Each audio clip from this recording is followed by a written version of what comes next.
జగిత్యాల జిల్లా నామాపూర్లో ఆందోళనకు దిగారు కాళేశ్వరం భూ నిర్వాసితులు. కాళేశ్వరం లింక్ టు పంప్ హౌస్కు సంబంధించి నష్టపరిహారం చెల్లించాలని డిమాండ్ చేశారు. పురుగు మందుల డబ్బాలతో రోడ్డుపై బైఠాయించారు.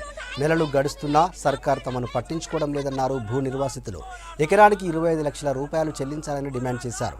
వెంటనే నష్టపరిహారం చెల్లించకుంటే ఆత్మహత్య చేసుకుంటామని హెచ్చరించారు.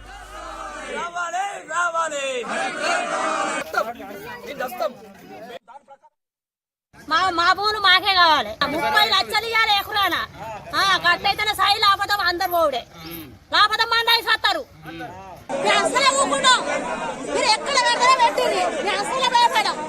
మాకు నష్టపరిహారం మేము 40 లక్షలు అసలు ఎక్స్పెక్టేషన్ చేసినాం. కాకపోతే ఇప్పటికైనా మీరు దిగొచ్చి రాష్ట్ర ప్రభుత్వం వెంటనే స్పందించి 25 లక్షలు నష్టపరిహారం మాత్రం మాకు కేటాయించాలి. ఒకవేళ మీరు స్పందించకపోతే మేము ఎన్ని రోజులైనా కానీ మా ప్రాణాలు పోవడానికి కూడా మేము సిద్ధంగా ఉన్నాం.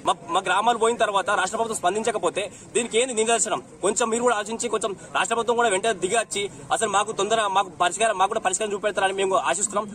ఎస్ఆర్ఎస్బికి ఏరియా కింద ఇది 2 పంటలు బండే బంగారు పంటలు, బంగారు భూములు ఇవి. మేము అందరం పోతే ఇంట్లో ఉన్న వాళ్ళందరం ఏ ఒక్కరం కూడా ఎకరము 2 ఎకరాలు 3 ఎకరాలు 4 ఎకరాలు లోపే ఉన్నాం. సన్న చిన్నకర రైతులు ఉన్నాం కాబట్టి మాకు తగిన నష్టపరిహారం ఇవ్వకుంటే ఇగో ఈ మందు డబ్బు బట్టి ఇట్లే రోజు అందరం ఒక్కడేసారి సస్తామని చెప్పేసి రాష్ట్ర ప్రభుత్వానికి సూచిస్తున్నాం. వెంటనే స్పందించి మాకు ఇవ్వాలి. మా ఆందోళన, మా ఆవేదన అనేది అర్థం చేసుకొని మాకు తగిన నష్టపరిహారం ప్రకటించాలి.